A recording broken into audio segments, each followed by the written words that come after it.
todo este control institucional, todo lo que fue durante los 14 años, el presidente Chávez, la mayor parte de las cosas que hacía, las llevaba o las podía hacer, muchas de ellas, porque contaba con un respaldo popular. Distinto al caso de Maduro. Maduro se hace sobre un proceso electoral del 14 de abril, con el control institucional, está en el poder. Ahora, ese control institucional le va a permitir mantenerse en el poder, no teniendo el respaldo popular. Yo soy de los que digo que no. Pero, ¿y qué le...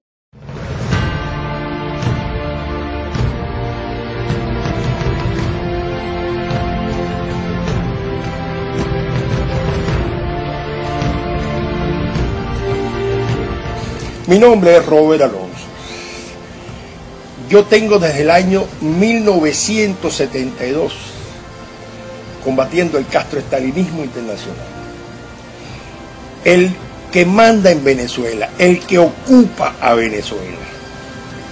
Conozco sus tácticas, sus técnicas y conozco lo que está dispuesto a hacer o están dispuestos a hacer los hermanos Castro y toda su claque para preservar la teta de Venezuela, como una vez preservaron la teta de Angola.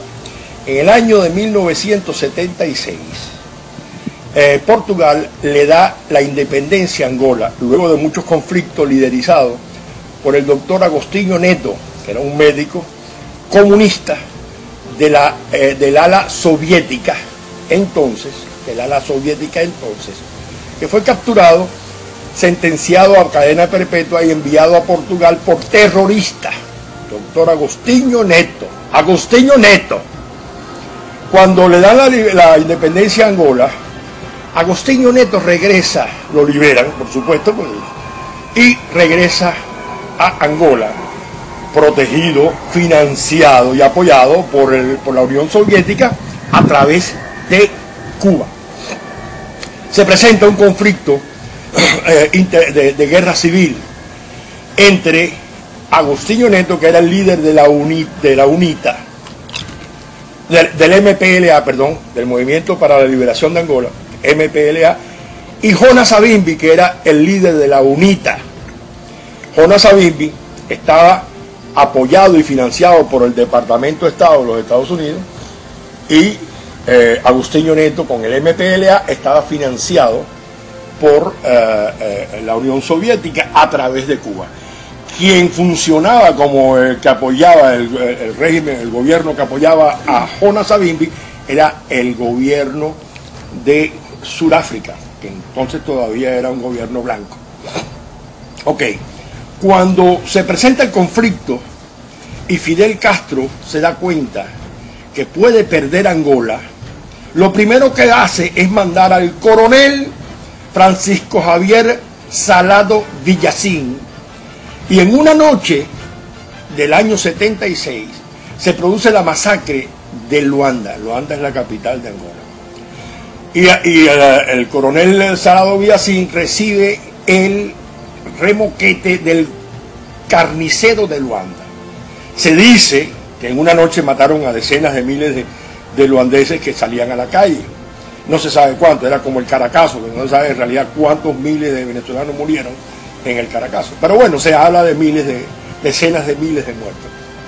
Ok, por cierto, el coronel Francisco Javier Salado Villacín, desde el año 2001, si mal no estoy, 1999, no, 2001, funge de jefe del ECO, el Ejército Cubano de Ocupación, en Venezuela. Tiene sus oficinas en el cuarto piso del Hotel Anauco Hilton, que ahora se llama el Hotel Alba, al lado del Hotel Hilton, en el corazón de la capital de Venezuela, en la urbanización del Conde, para ser más. La oficina es la 4B, 4D, 4C y 4EE, en el cuarto piso del Hotel Alba. Por cierto, el Hotel Alba es totalmente tomado por los cubanos de Castro. El coronel Salado Villacín, quien le da orden a los oficiales venezolanos, todos los días desayuna al lado de la piscina del Hotel Anauco Hilton muchas veces uniformado con el uniforme del ECO, o mejor dicho, del Ejército Cubano, Revolucionario Cubano, y el brazalete del ECO. El ECO se funda en Angola, Ejército Cubano de Ocupación.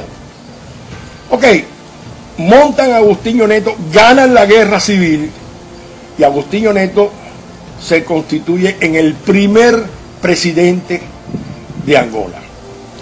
Pero en el año 79, 3 años después, Agustín Neto se enferma de cáncer y lo llevan a Rusia, a Moscú, así como a Chávez lo llevan a La Habana, a él lo llevaron a Moscú. Dicho sea de paso, Agustín Neto era un gran líder, verdadero líder, además era un doctor, era un médico, muy culto. Lo único que Agustín Neto, en el transcurso de su corta presidencia, hace como el Che Guevara y se cuadra con los llamados revisionistas. Estaban en ese momento los ortodoxos, que seguían la línea ortodoxa de Moscú, y los revisionistas, que seguían la línea de Mao Zedong. Che Guevara, justamente después de su intervención en el Congo belga, se decide que la línea debería de ser la revisionista de la China, de Mao Zedong. Eso fue lo que lo lleva a la muerte y a la traición de Castro, que gracias a esa traición es que muere. Agustín Neto igual, él decide romper con Moscú, pero lo hizo paulatinamente. El caso es cuando le da cáncer, según que le dio cáncer, bueno, nosotros no sabemos qué pasó ahí, ¿verdad? Cuando le da cáncer lo llevan a Moscú y en Moscú muere. Mucha gente piensa que lo mataron en Moscú. A la muerte de Agustín Neto, o mejor dicho, cuando Agustín Neto se enferma y dicen que tiene cáncer y lo llevan para Moscú, etc., el pueblo demócrata angolano, que necesitaba una vía democrática y que estaba harto de los cubanos, de la ocupación cubana en Angola, que lo odian a todos los cubanos en Angola hasta hoy en día,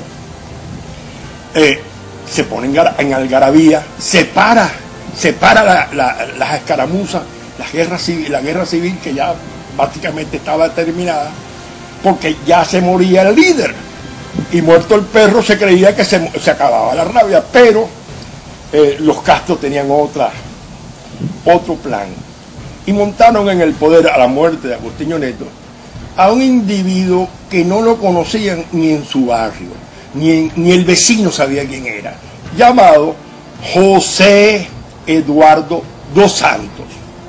Si uno ve los videos de la toma de posesión de Dos Santos, le da risa, parece un motorizado de Caracas, un negrito fraquito.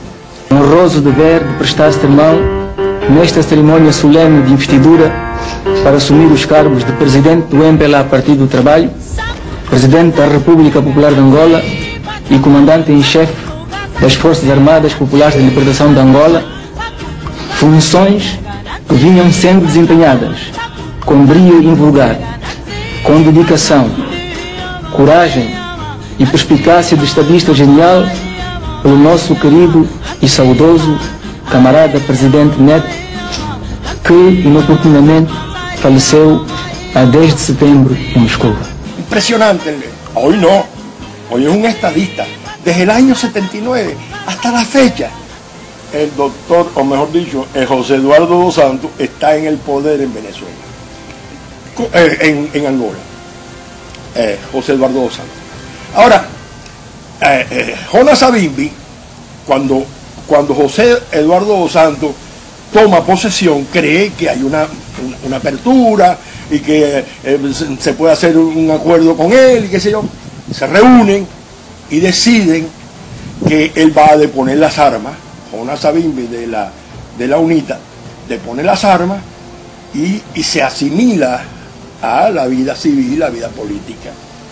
Deciden hacer unas elecciones, van a las elecciones, pero José Eduardo dos Santos trampea las elecciones descaradamente,